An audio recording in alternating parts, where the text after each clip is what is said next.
bienvenue à chacun pour notre culte de ce dimanche matin. Bienvenue à vous qui êtes présents dans cette salle et bienvenue aussi à nos internautes qui nous rejoignent ou qui nous rejoindront plus tard dans la journée, voire dans la semaine.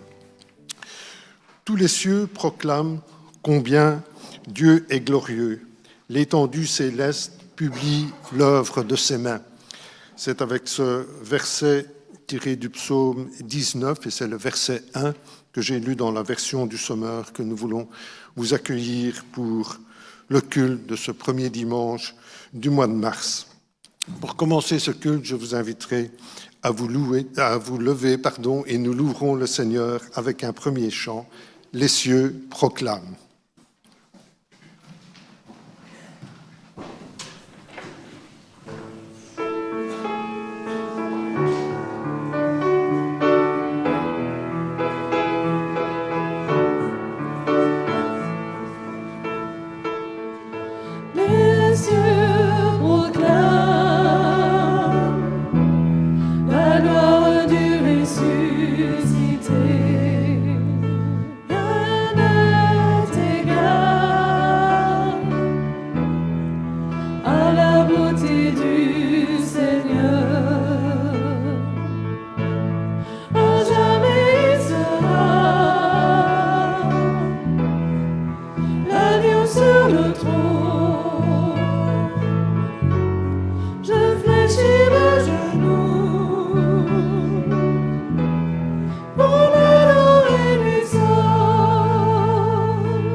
Je vous inviterai à courber vos fronts pour la prière.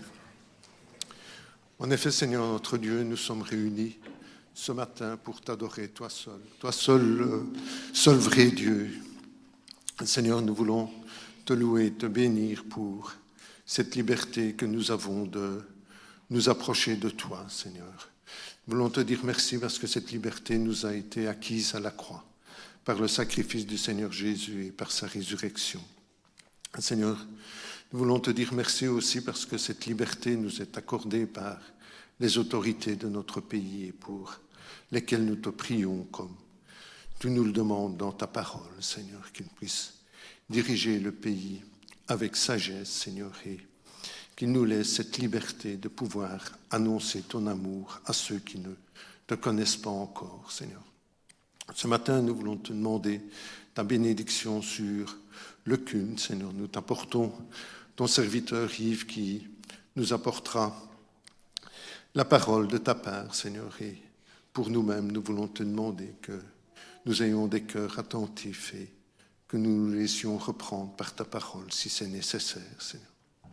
Seigneur, nous voulons aussi te prier pour tous nos frères et sœurs qui se lèvent ce matin pour t'apporter un culte, Seigneur. Nous te demandons de les bénir. Nous te demandons de bénir particulièrement nos frères et sœurs âgés et malades qui auraient aimé se joindre à nous, mais qui en sont empêchés, Seigneur. Nous voulons te demander qu'ils puissent ressentir ta présence ce matin, Seigneur.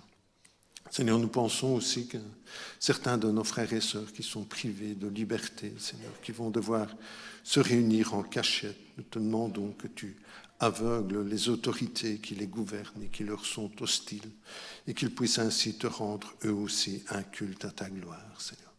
Seigneur, nous te remercions pour nos enfants qui sont dans les sous-sols et qui, dès leur jeune âge, peuvent entendre déjà ta parole, Seigneur. Nous voulons te demander que ta parole puisse faire son effet dans leur jeune cœur et qu'aucun d'eux ne se perde, Seigneur.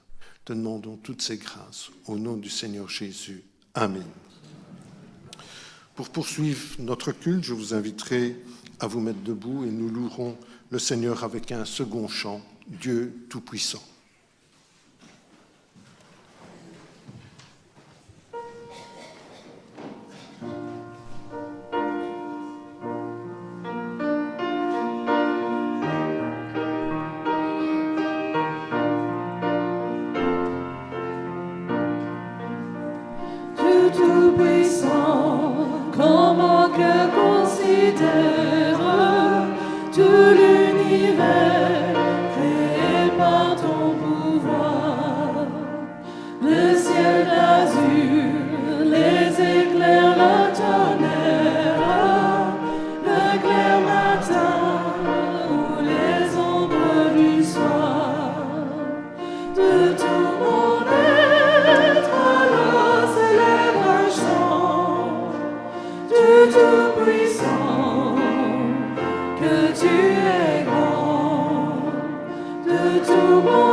Je vous inviterai à ouvrir vos Bibles maintenant dans l'épître de Paul aux Éphésiens, au chapitre 1, et nous lirons les 6 premiers versets, et je lirai dans la version du Sommeur.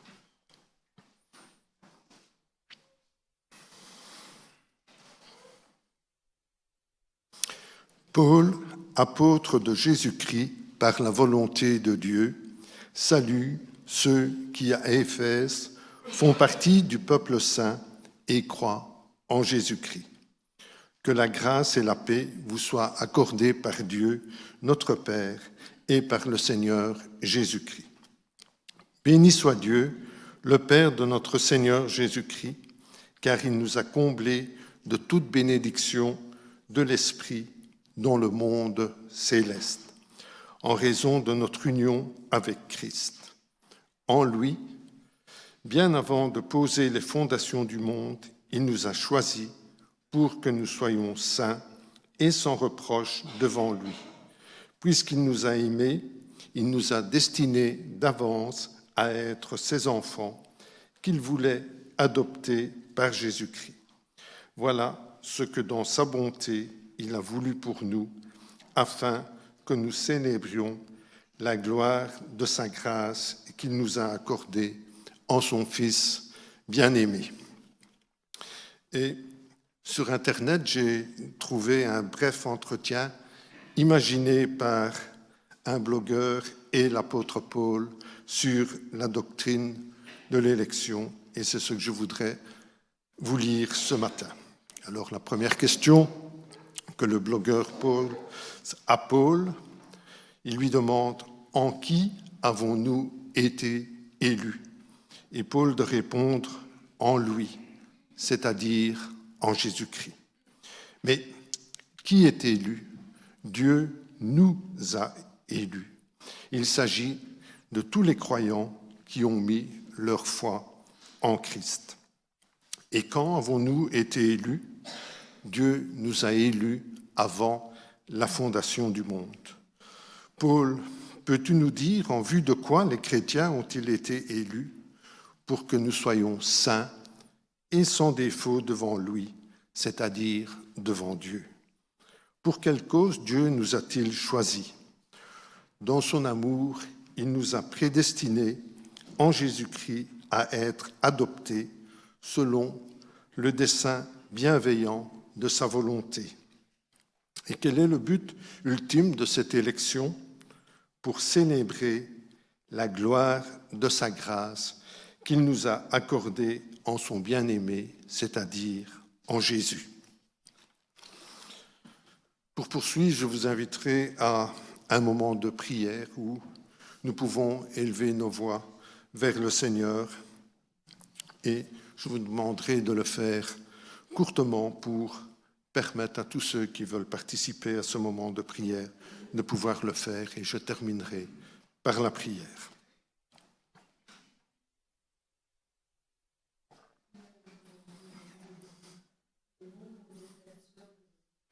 Oui, Seigneur notre Dieu, nous voulons ce matin te louer, te bénir pour toutes tes bontés, mais par-dessus tout, Seigneur, nous voulons te louer pour ton amour, Seigneur. Merci de nous avoir prédestinés avant la fondation du monde, Seigneur, et de nous avoir sauvés en Jésus-Christ, Seigneur.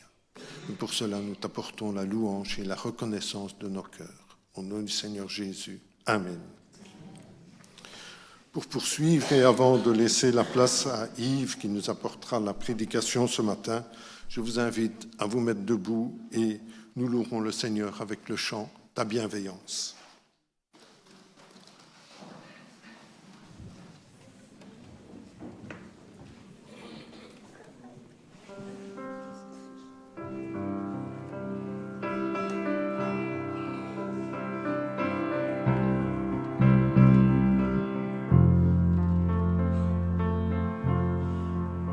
J'écouterai ce que dit Dieu, car il est droit pour qui l'écoute. Sa paix divine est sur tous ceux qui vont à lui quand vient le doute.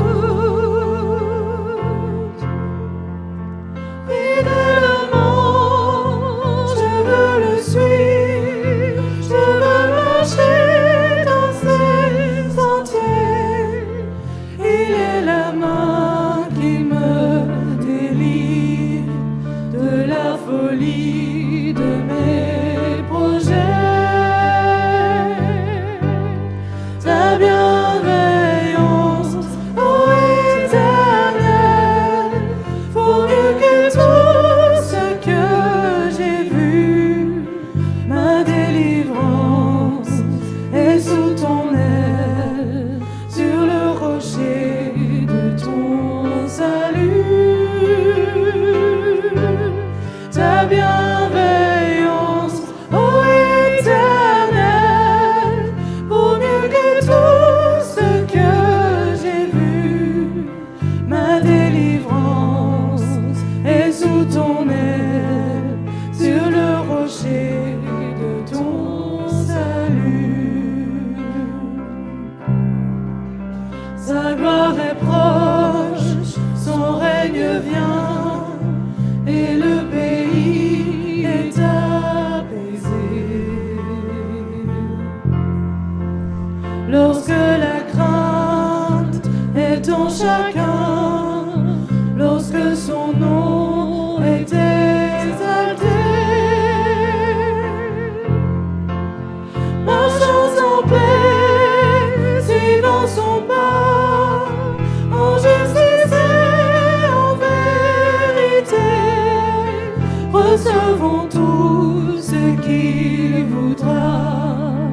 mieux que tout ce que j'ai vu.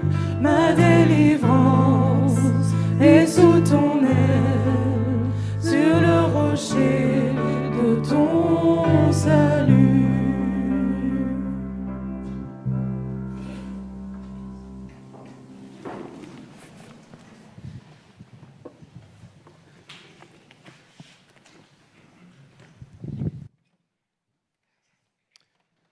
Frères et sœurs, bonjour. Nous avons la joie de nous retrouver ce matin, un beau matin ensoleillé qui plus est, c'est bientôt le printemps, l'occasion de nous retrouver encore pour écouter la parole de Dieu. Alors le titre du message ce matin est « L'épopée des trois rois ». L'épopée des trois rois. Je vous invite à prier, et après quoi nous allons avoir l'occasion de nous lancer. Seigneur, nous voulons te dire merci encore parce que c'est toi qui nous rassembles. Merci parce que tu nous donnes cette joie d'être là avec nos frères et sœurs, pouvoir rire ensemble, échanger nos nouvelles. Et quel privilège aussi, Seigneur, nous avons de tourner nos regards vers toi, d'élever nos cœurs et de te louer par nos chants et nos prières. Nous voulons, Seigneur, prendre aussi ce temps pour continuer à t'adorer en écoutant ta parole. Rends-nous sensibles, rends-nous réceptifs, rends-nous alertes à ce que tu veux nous dire ce matin, Seigneur, que tu aies la liberté d'agir dans nos cœurs, dans nos vies, dans nos rangs. Au nom de Jésus-Christ. Amen. L'épopée des trois rois. Alors ce matin, j'aimerais nous entretenir d'un sujet qui est vraiment important, un sujet qui n'est pas très populaire non plus, mais qui est important, un sujet dont la compréhension peut apporter de précieux éclaircissements dans notre vie, un sujet qui, lorsqu'il est bien compris et bien assimilé, peut nous aider à avoir un autre regard sur certaines situations. C'est un sujet qui, la plupart du temps, échappe à notre attention. C'est un petit peu les angles morts de la voiture. Vous savez, quand on roule, on regarde les rétros à gauche et à droite, mais il y a toujours une zone qu'on ne voit pas bien. J'oserais dire que ce sujet-là fait partie des angles morts dans nos vies. Et c'est un sujet qui, en général, est révélateur de la santé de notre âme, de la proximité que nous avons avec Dieu, ou au contraire, de l'éloignement que nous avons avec Dieu. Et ce sujet est le respect. Le respect envers ceux que Dieu appelle à exercer une autorité sur nous.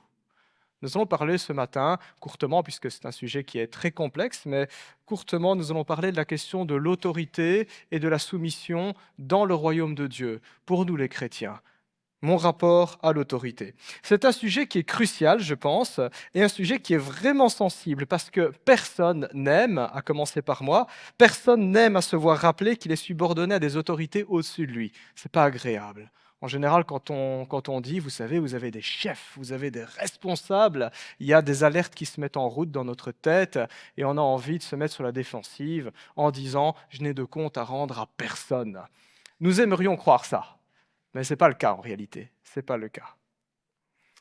Dieu a créé le monde, il a créé un monde qui est ordonné, une création qui est ordonnée, et Dieu a placé des autorités pour nous diriger, et c'est une leçon que nous apprenons dans la joie et dans la douleur très tôt, quand on est enfant. Ça commence à la maison avec papa et maman. C'est là où les bases sont posées, les bases de ce que seront plus tard notre rapport à l'autorité. Ça veut dire, chers parents, si vous loupez le coche avec vos enfants à ce niveau-là, ça va leur desservir plus tard dans la vie. Les psychologues disent parfois, tiens, j'ai l'impression qu'il a un problème, un conflit avec l'image paternelle. On entend parfois parler de ça et on comprend que monsieur ou madame rejette systématiquement l'autorité parce que dès son enfance, il y a des choses qui n'ont pas été bien comprises, bien assimilées. Donc le rapport à l'autorité s'expérimente très tôt, à la maison, avec les parents. C'est là où on pose les bases. Et puis ce rapport va s'affiner quand on va à l'école, au contact des professeurs, qui aujourd'hui n'ont plus rien à dire, assez curieusement. Ça en dit très long sur le rapport qu'a notre société à l'autorité. Ça va s'affiner au contact des professeurs, des éducateurs, du proviseur, de la direction. C'est là où pour la première fois, il va y avoir une vie en société, avec des règles, avec des punitions, des retenues, des renvois, des devoirs.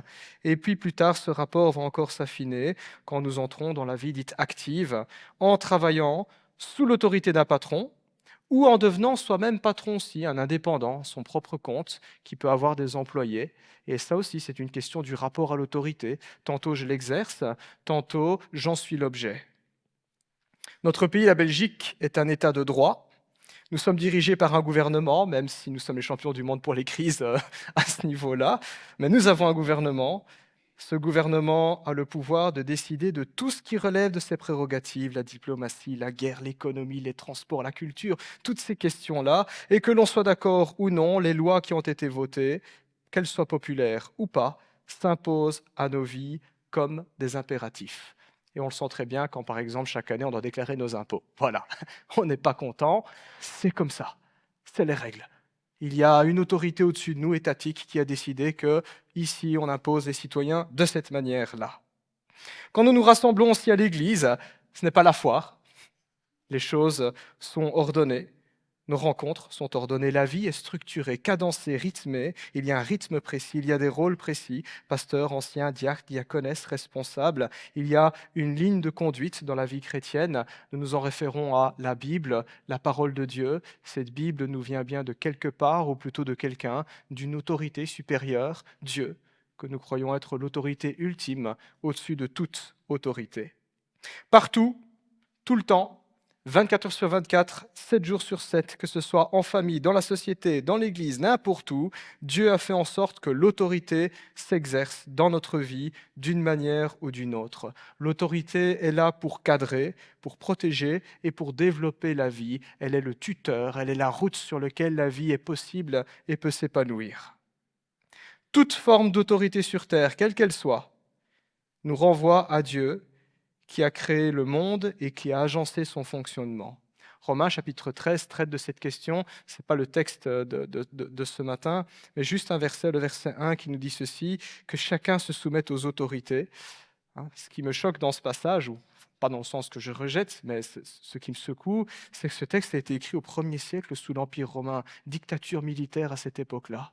Et l'apôtre Paul, sous l'inspiration de l'Esprit, écrit que chacun se soumette aux autorités qui nous gouvernent, car toute autorité vient de Dieu, et celles qui existent ont été établies par Dieu. Dieu merci, on n'est pas sous une dictature militaire en Belgique, mais quand même, révélation qui est là, toute autorité vient de Dieu.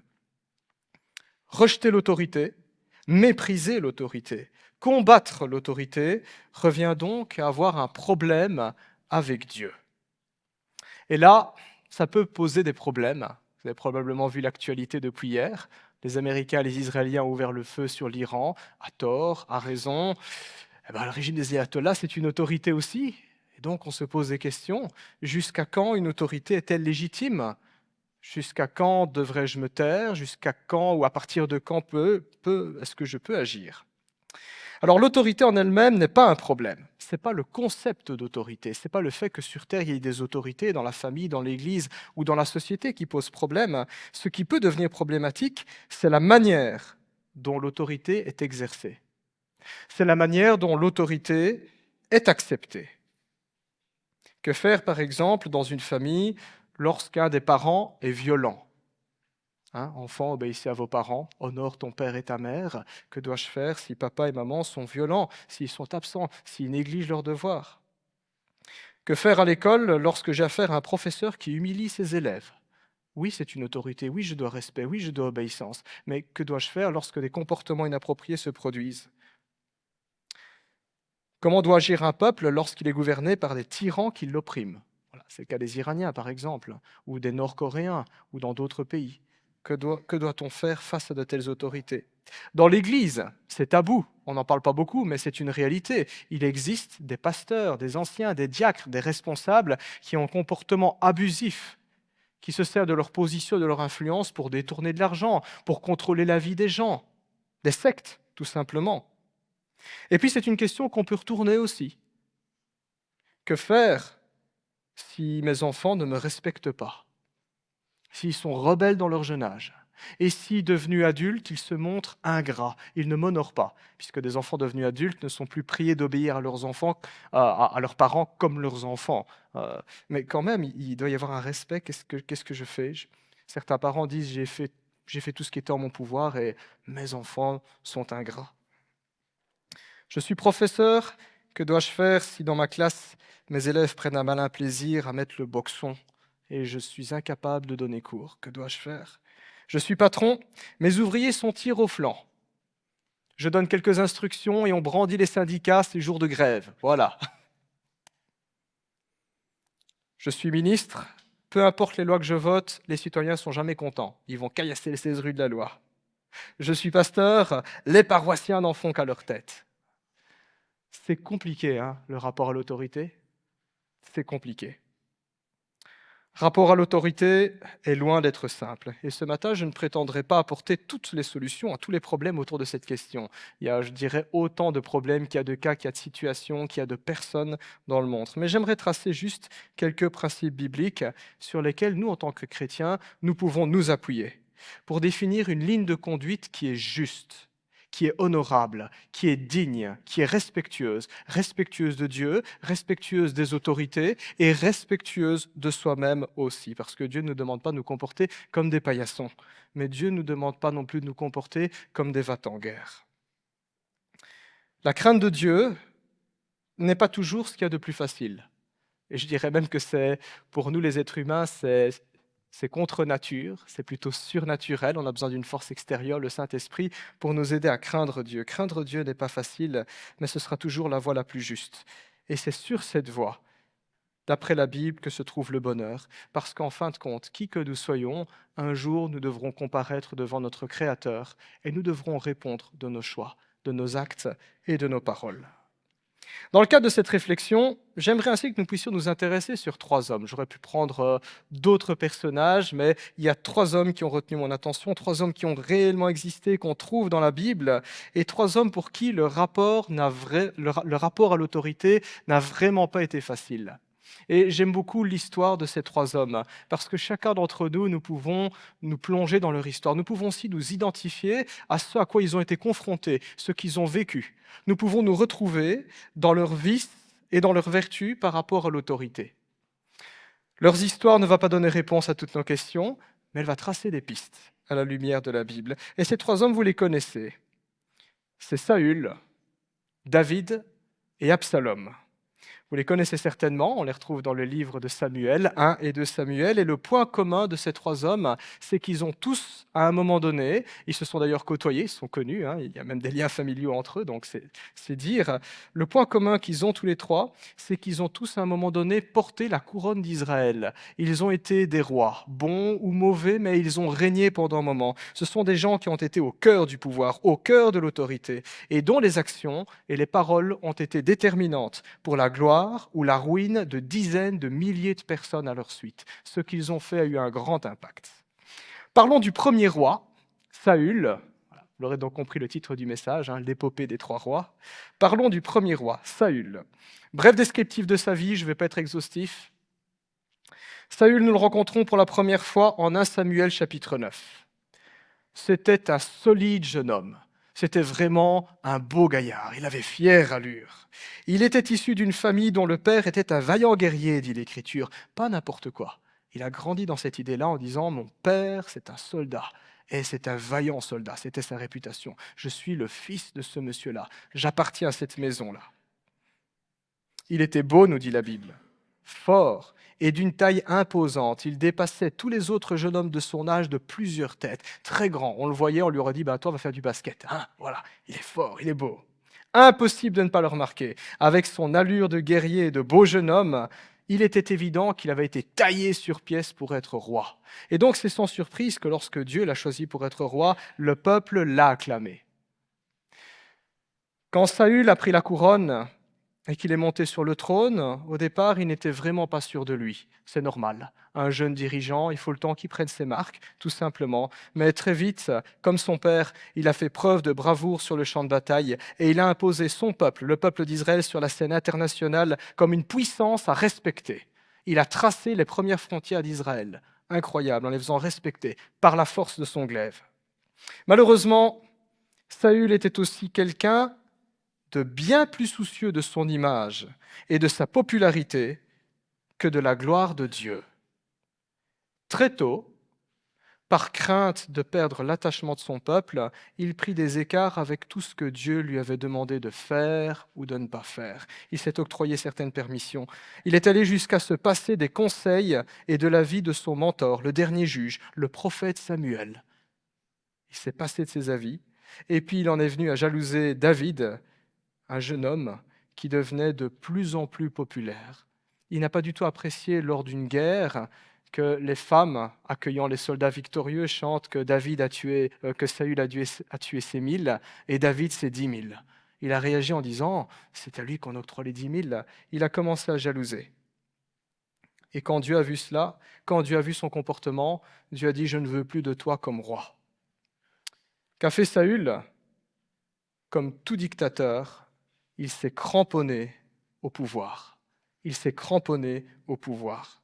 Il a voulu conserver une autorité dont il n'avait plus le droit d'exercer. Il s'est cramponné à cette autorité. Il est devenu un impitoyable tyran. Ses décisions injustes et répugnantes ont semé le trouble dans sa propre famille. Il s'est mis à traquer un innocent.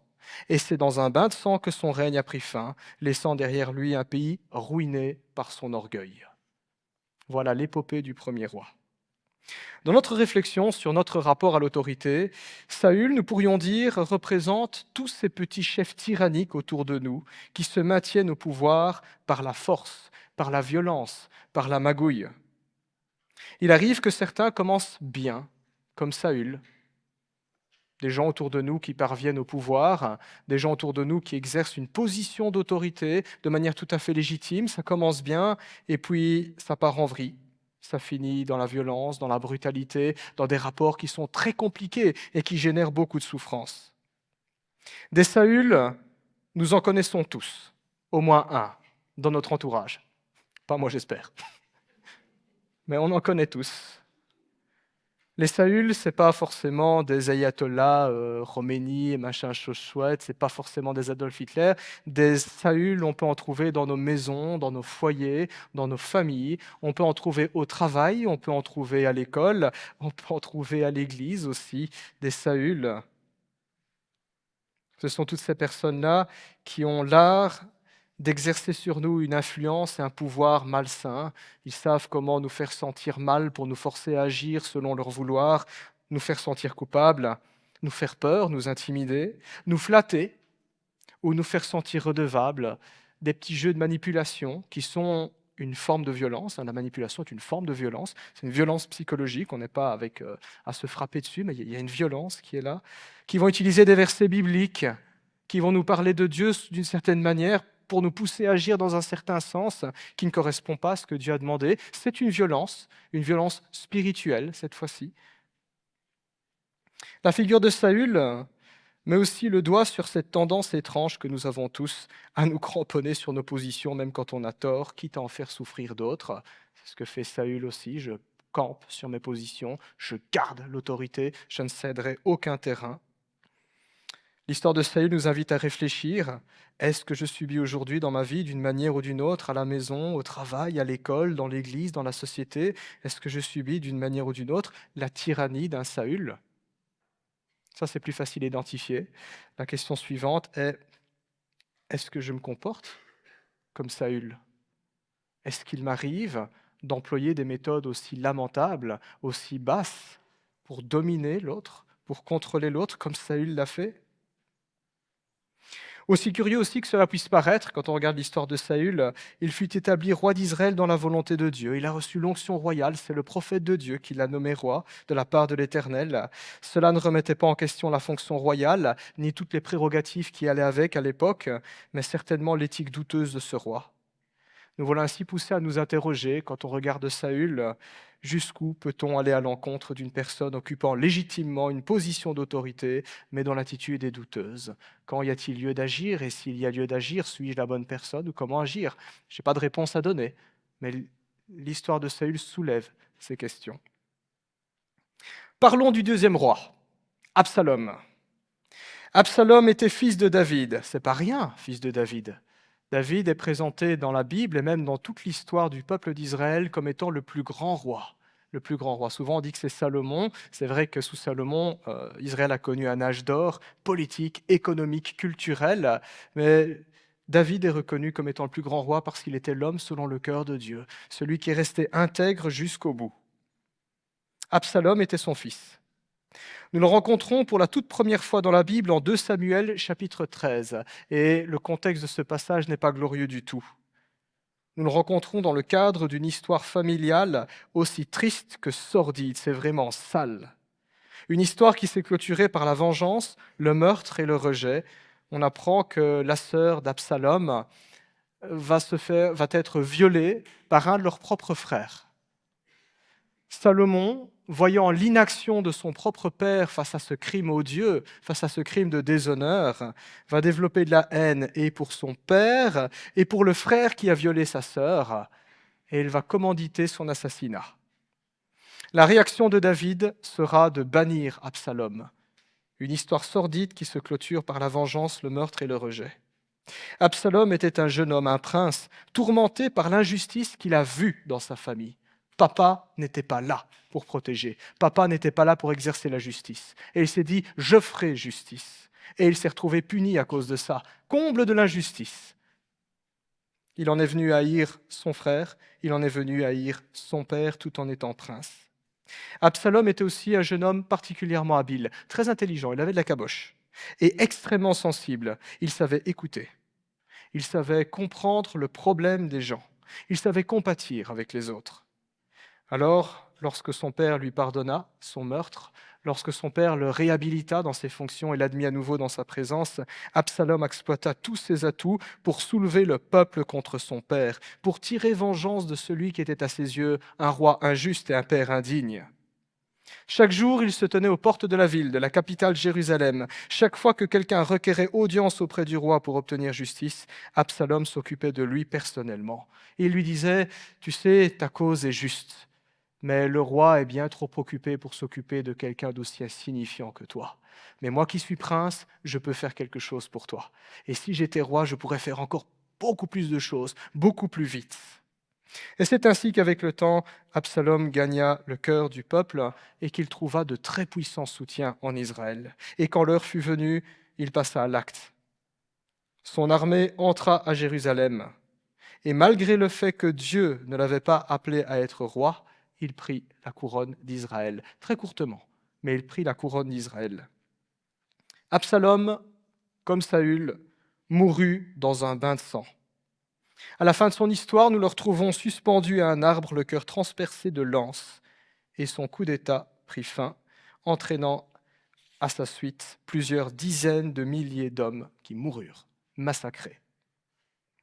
Dans notre réflexion, Absalom représente toutes ceux et celles qui sont épris de justice, toutes ceux et celles qui sont dégoûtés, qui sont révoltés face à l'inaction, face aux exactions dont ils sont témoins. Ce sont des personnes, les Absalom, qui voient clair. Ils voient clair dans ce qui ne va pas à la maison. Ils voient clair dans ce qui ne va pas dans les familles. Ils voient clair dans ce qui ne va pas au travail. Ils voient clair dans ce qui ne va pas dans la société en général. Et ils voient aussi très clair dans ce qui ne va pas bien dans l'Église.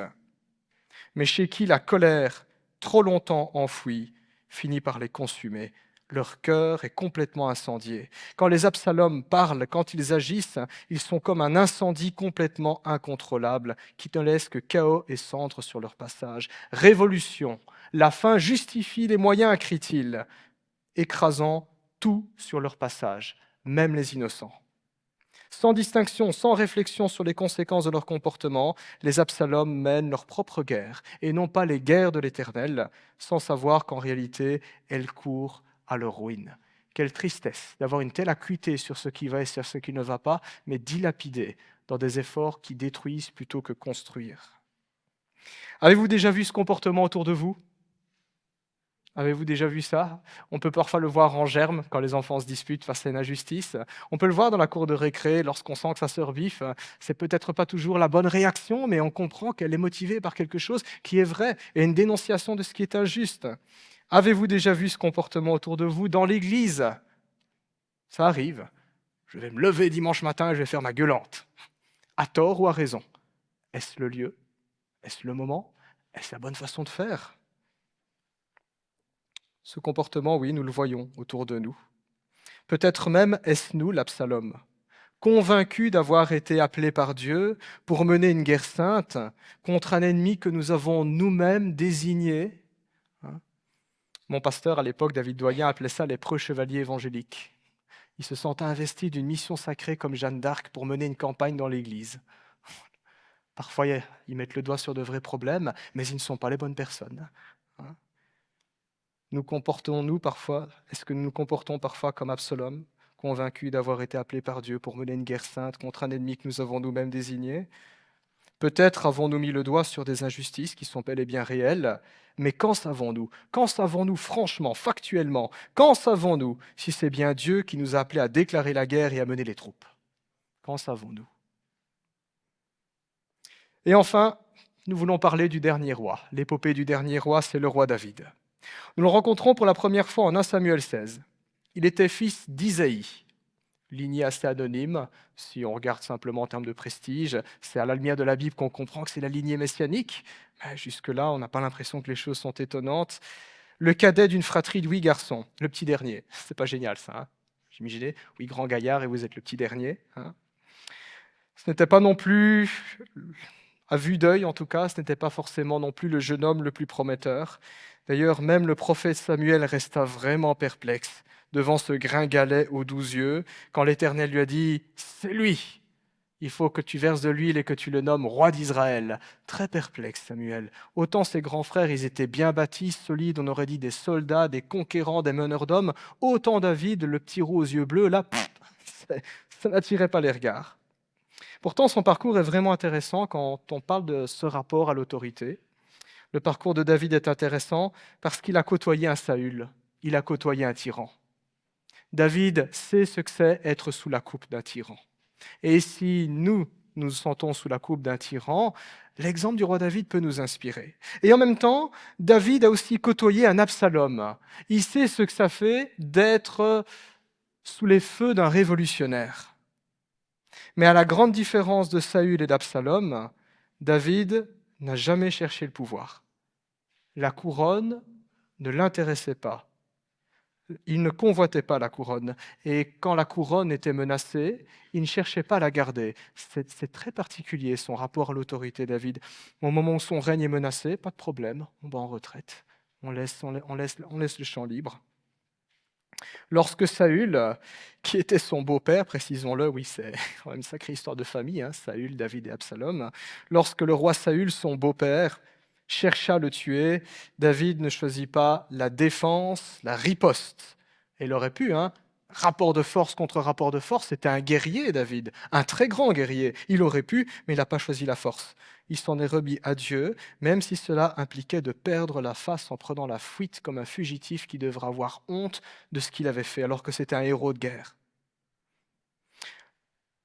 Lorsqu'Absalom, son propre fils, fomenta un coup d'État et chercha à le tuer, David ne choisit pas non plus la riposte, mais il s'en remit à Dieu également, et il perdit la face. Le roi quitte la capitale, délaisse le trône, il bat en retraite.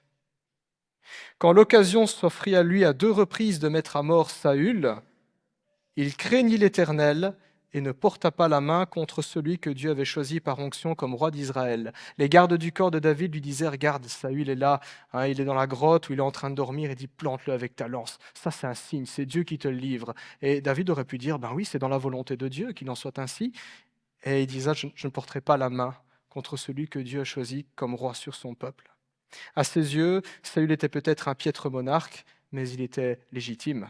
Et David avait compris qu'il n'était pas celui par qui Dieu mettrait un terme à ce règne.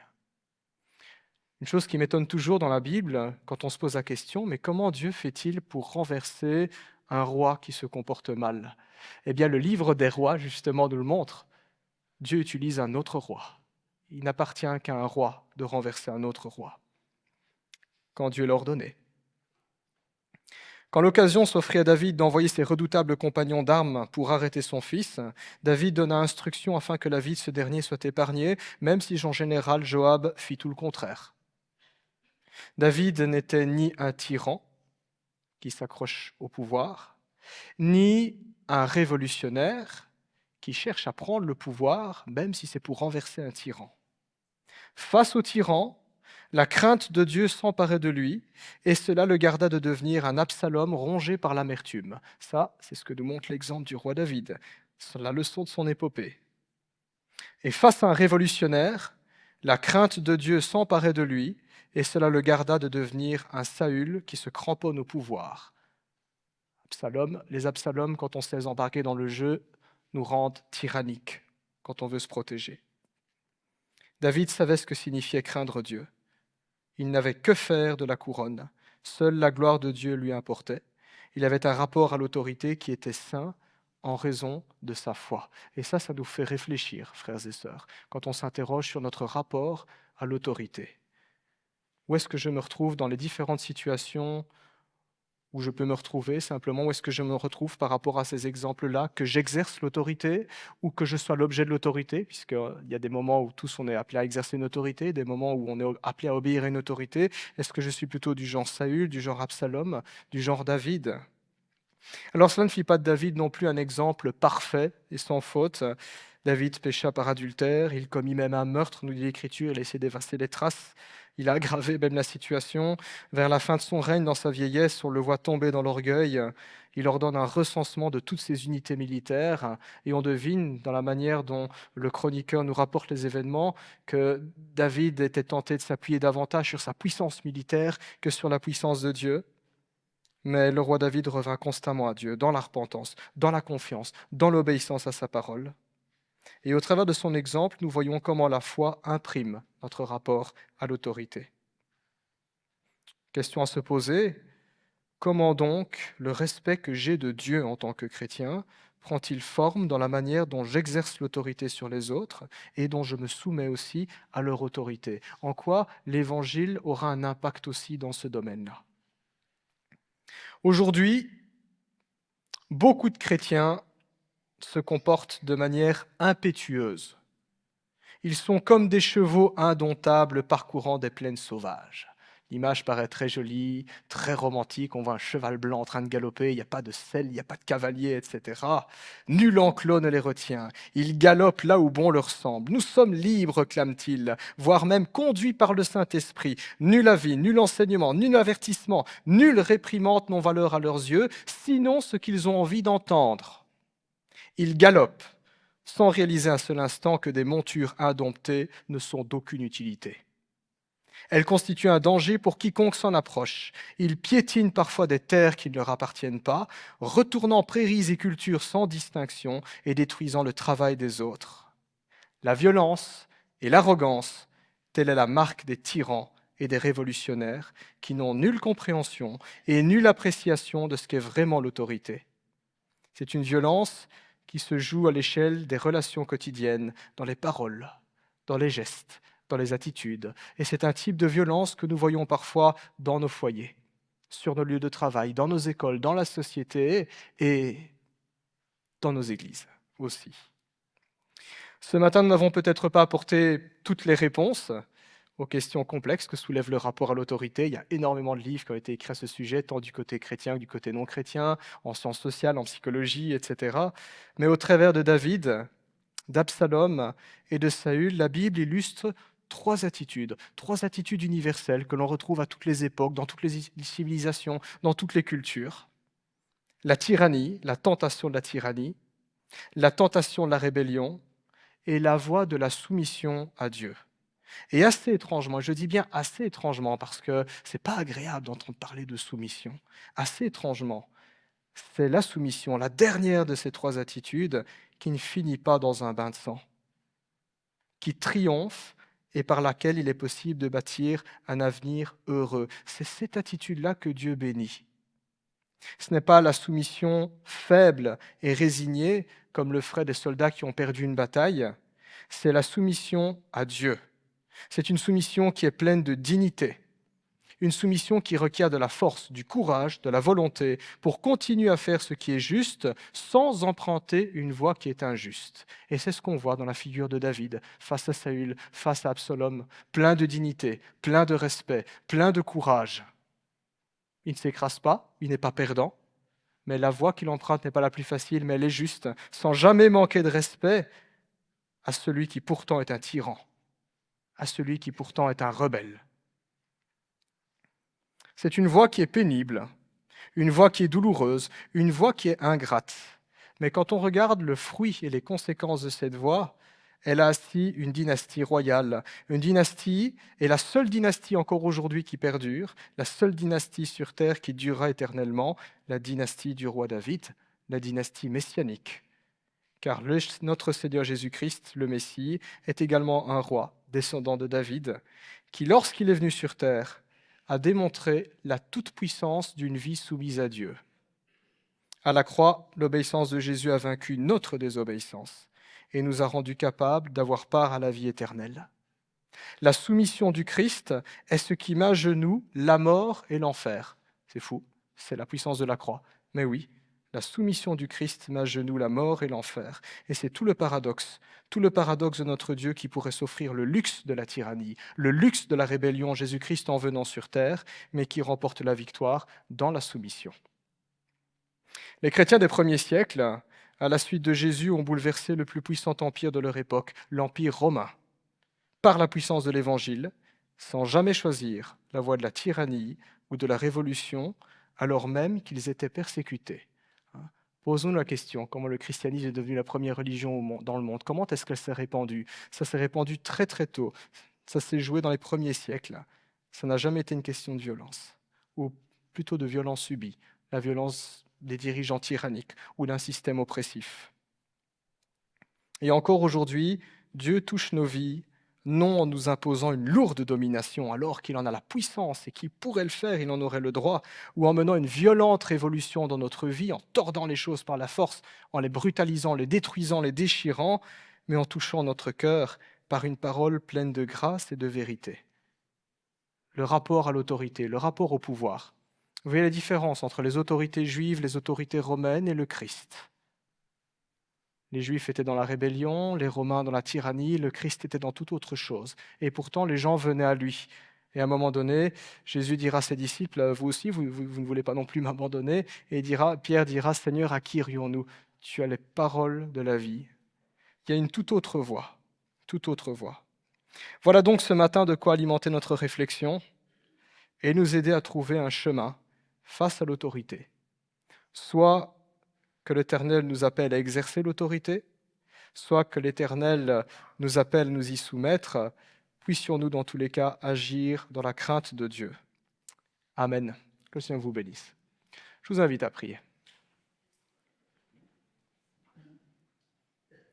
Nous te disons merci pour les éclaircissements de ta parole sur ce sujet aussi sensible et aussi important que l'autorité.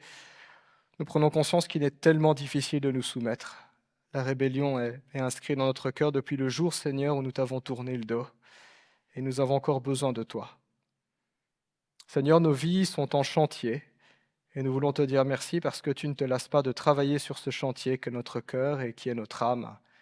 Et nous voulons te demander, Seigneur, de nous accorder des dispositions qui te soient agréables, un cœur qui te soit agréable. Seigneur, là où tu as placé chacun d'entre nous pour en diriger d'autres, nous te supplions de nous donner tout l'amour, la force et la sagesse que requièrent nos responsabilités, afin que nous n'ayons pas à pécher contre toi, à te déshonorer toi, et à faire du tort à ceux sur qui nous devons veiller. Seigneur, aide-nous aussi à reconnaître et à respecter les autorités que tu as placées au-dessus de nous, dans les différentes sphères où nous sommes appelés à évoluer. Aide-nous, malgré leur imperfection, à comprendre que d'une manière ou d'une autre, ils sont aussi des outils dont tu te sers pour nous bénir. Aide-nous à faire la part des choses et face aux injustices, à avoir non pas une réaction, mais une action qui est juste. Comme toi, tu nous en donnes l'exemple, Jésus. Seigneur, nous croyons qu'il y a une bénédiction dans l'obéissance à ta parole. Nous croyons que tu nous guides et que tu nous protèges. Et nous requérons ainsi toute ta direction et tous tes conseils. En Jésus-Christ. Amen. Je donnerai très courtement quelques mots, je ne le fais pas souvent, mais je me suis dit que c'était l'occasion. Alors, la Bible dit qu'il faut rendre à César ce qui est à César, à Dieu ce qui est à Dieu, et l'honneur à qui revient l'honneur. Alors, une partie des enseignements que je vous ai donnés aussi ce matin, je les ai tirés de cet excellent livre qui s'appelle « 3 hommes et une couronne ». C'est un livre que j'ai lu la première fois à l'âge de 18 ans. On me l'avait offert dans des circonstances qui étaient assez désagréables dans le monde chrétien, puisque dans le monde chrétien, les choses ne sont pas toujours parfaites. Il peut y avoir des tensions et même des luttes de pouvoir, que ce soit dans les églises, dans des camps. Et c'est suite à un épisode désagréable, quelqu'un m'a offert cela. Je pense que c'était Raymond Méganc, pour ceux qui l'ont connu ici. C'était lui qui m'avait offert ce livre, « 3 hommes et une couronne ». Et dans ce livre est une pièce de théâtre et il développe beaucoup plus en détail un petit peu la vie de David, la vie de Saül et la vie de l'Absalom sous cet angle du rapport à l'autorité. Et donc si vous posez des questions par rapport à ça, eh bien, je vous recommande vraiment le livre. Alors pour vous donner l'eau à la bouche, j'aimerais juste vous lire la dédicace. Et vous allez voir, c'est très parlant. Et j'encourage même tout chrétien à lire ce livre. C'est une perle. Dédicace à tous les chrétiens au cœur brisé qui ont quitté des groupes autoritaires et qui cherchent la consolation, la guérison et l'espoir, que vous puissiez trouver le moyen de vous rétablir et de continuer la route avec celui qui est la liberté. Et à tous les chrétiens qui ont vécu ou qui vivent actuellement l'expérience déchirante d'une division dans leur Église, que cette histoire vous apporte lumière, clarté et réconfort, et que vous puissiez trouver le moyen de vous rétablir et de continuer la route avec celui qui est la paix, et que vous puissiez tous être totalement guéris, au point de pouvoir encore répondre à l'appel de celui qui demande tout parce qu'il est tout.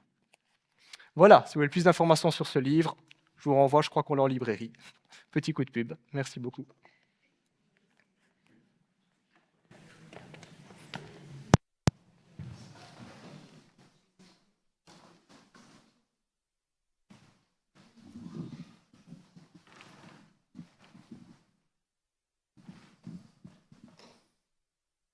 Merci Yves pour ce message que tu nous as apporté ce matin de la part du Seigneur.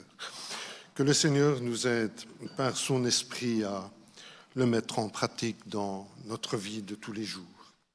Et pour poursuivre le culte et en introduction à la Sainte Seine, je vous invite à vous mettre debout et nous louerons le Seigneur avec le chant à celui qui nous aime.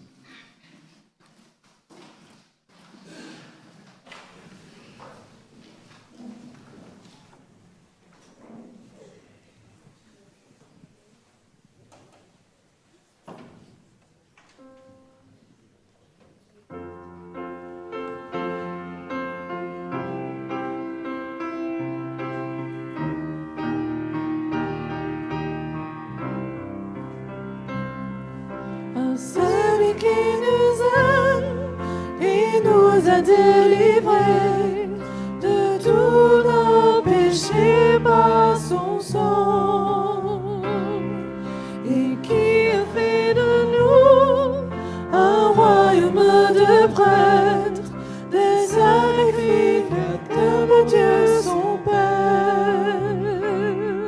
À lui la gloire et le pouvoir au siècle des siècles. Amen.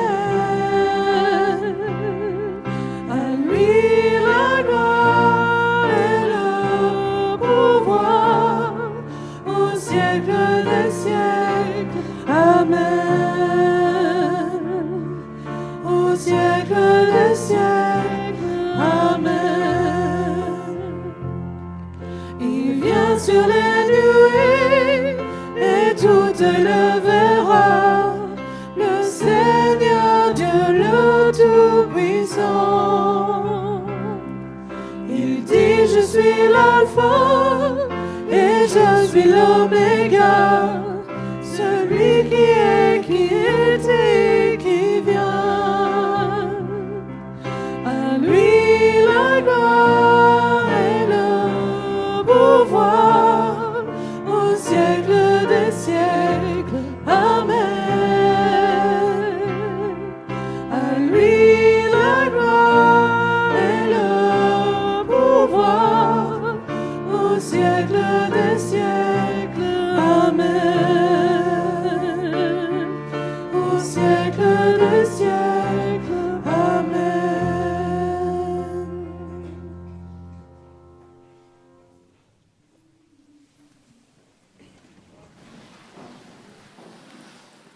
Avant de partager le pain et le vin, je vous inviterai à ouvrir vos Bibles dans l'Évangile de Matthieu au chapitre 26 et nous lirons les versets 26 à 29.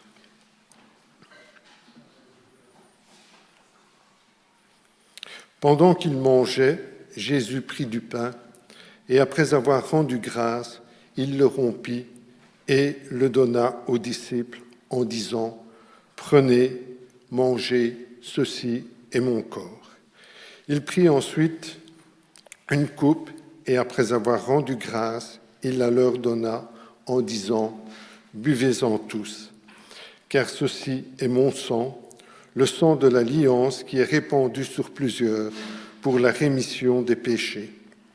Je vous le dis, je ne boirai plus désormais de ce fruit de la vigne jusqu'au jour où j'en boirai de nouveau avec vous dans le royaume de mon Père. » Et je vous inviterai aussi à un second texte que nous lirons dans la première épître aux Corinthiens au chapitre 11, et ce sont les versets 23 à 29.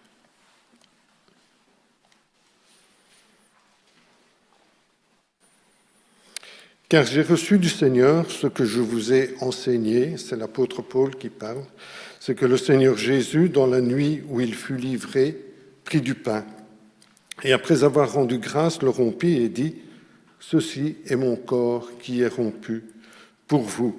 Faites ceci en mémoire de moi. » De même, après avoir soupé, il prit la coupe et dit « Cette coupe est la nouvelle alliance en mon sang. Faites ceci en mémoire de moi toutes les fois que vous en boirez.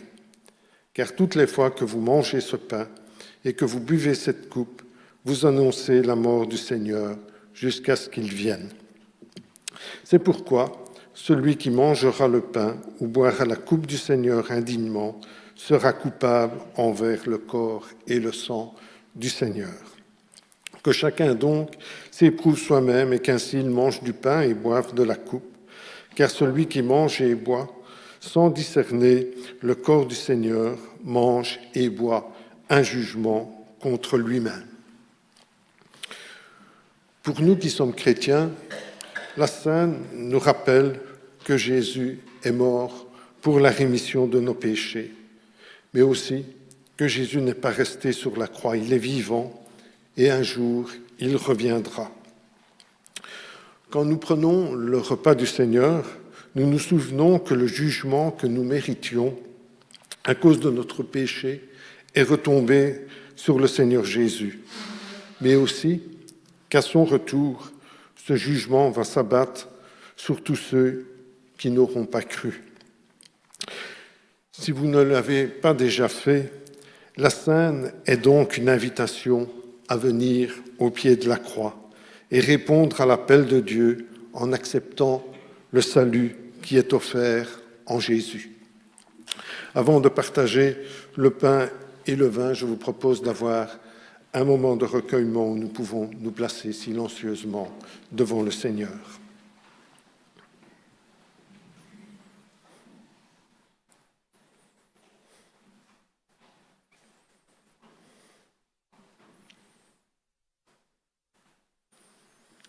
Oui, Seigneur notre Dieu, nous voulons te louer, te bénir, parce que à la croix, tout a été accompli et c'est là que notre péché a été expié, parce que le Seigneur Jésus a donné sa vie, son sang a coulé, il nous lave et nous purifie de notre péché, Seigneur. Mais nous voulons te dire merci aussi, parce qu'il est ressuscité et qu'il est au ciel, à ta droite, et qu'un jour nous aurons aussi cette espérance de te rejoindre dans le ciel. Au nom du Seigneur Jésus, reçois la louange et la reconnaissance de nos cœurs. Amen. Si vous avez reconnu le Seigneur Jésus comme votre Sauveur et comme votre Seigneur, nous vous invitons à partager le pain avec nous. Si vous êtes de passage dans notre communauté, et pour autant que vous soyez en ordre avec votre communauté, nous vous invitons aussi à prendre la Sainte Seine. Si toutefois vous n'avez jamais participé à ce repas, nous vous demandons au préalable d'avoir un entretien avec le pasteur ou les anciens, parce que ce repas n'est pas n'importe quel repas, mais un repas institué par le Seigneur lui-même, et tout cela pour le bon ordre dans la maison du Seigneur. Les frères et sœurs qui participent à la Sainte Seine voudront bien se lever, et j'inviterai Yves et quelques frères à venir me rejoindre pour la distribution du pain et du vin. Sacha, si tu veux nous rejoindre, Léo, Durand, demanderai aussi à Franz, à Carlo et à Salomon de nous rejoindre.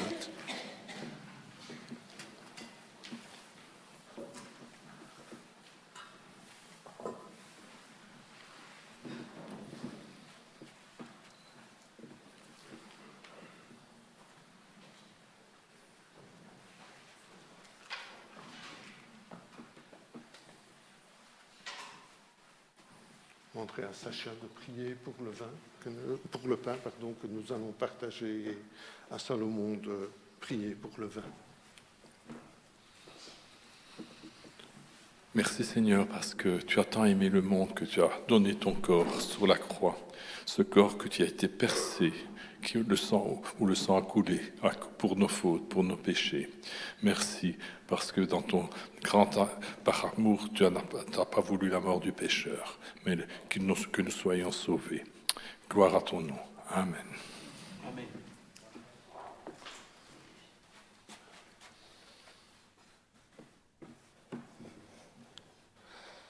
Merci Seigneur pour ce vin qui représente ton sang versé à la croix, car d'après la loi, tout est purifié avec du sang, et sans effusion de sang, il n'y a pas de pardon. Amen. Amen.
C'est notre frère Franz qui priera pour clôturer ce moment de Sainte Seine.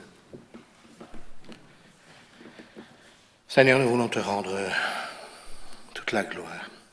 Te dire aussi merci parce que toi-même tu t'es donné pour que nous ayons accès au Père. Merci Seigneur parce que tu prends soin de chacun de nous. Amen. Amen.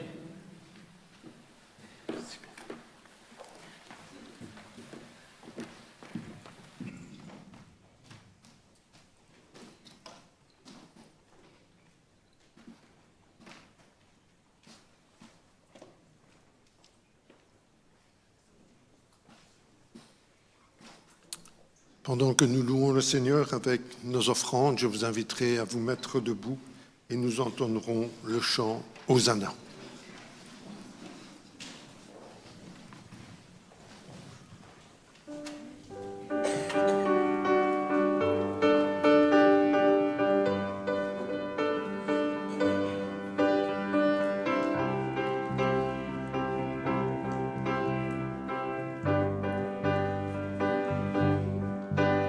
Un chant s'élève, mes yeux se tournent vers toi, se tournent vers toi.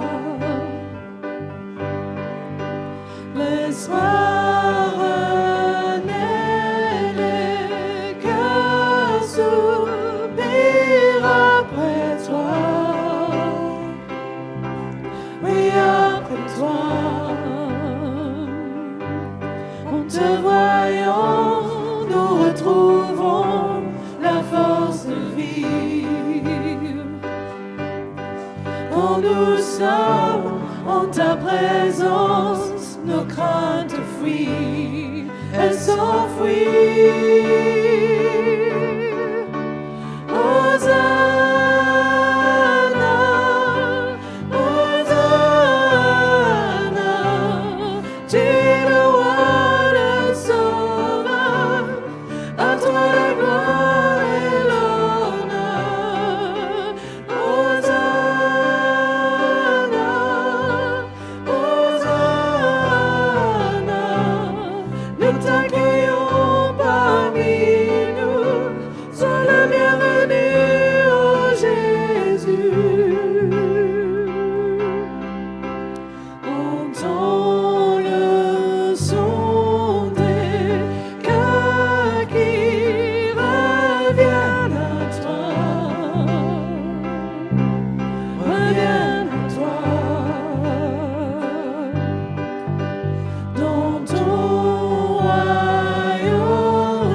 C'est notre frère Léo qui présentera l'offrande de ce matin au Seigneur.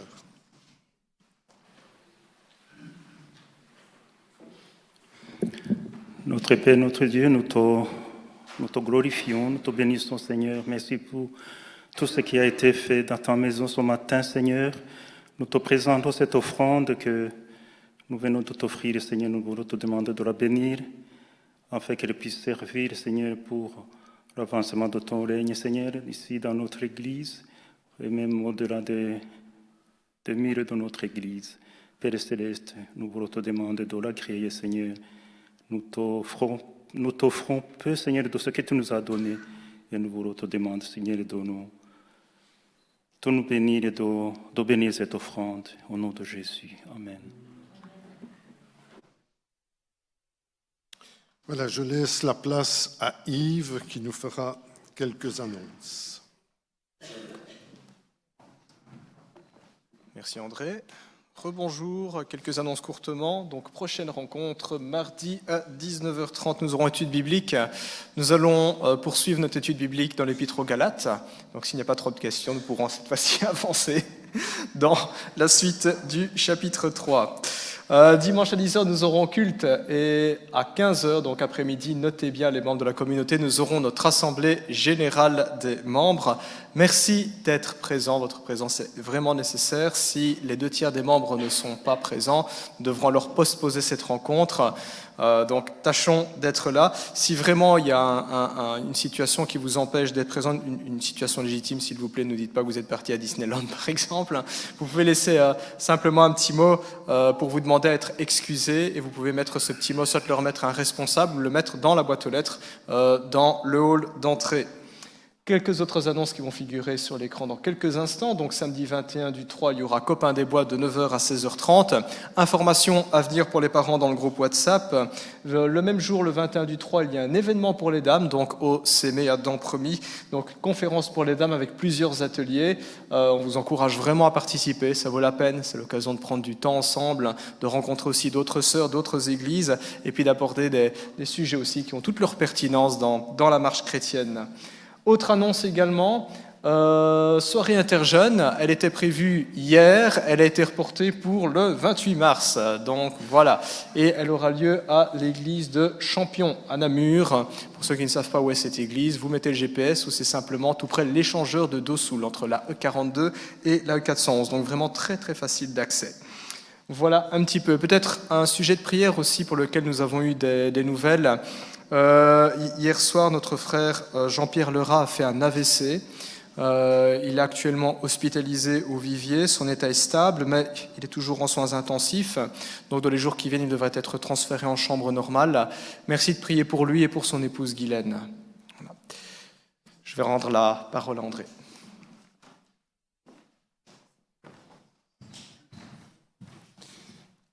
Merci Yves. Eh bien voilà, le culte touche tout doucement à sa fin et je vous inviterai à vous mettre debout et nous louerons le Seigneur avec un dernier chant, le Roi dans sa splendeur.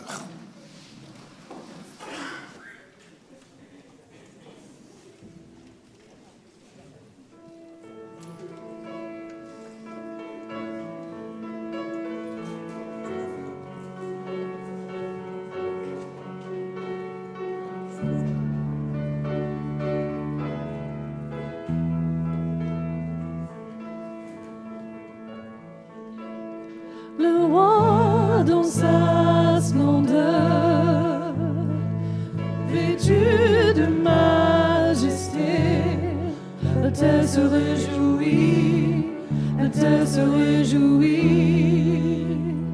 Il est paré d'éclat, la nuit essaie de fuir au son de sa voix. Au son de sa voix, ô Dieu, tu es grand, nous chantons, ô Dieu, tu es grand, et tous verront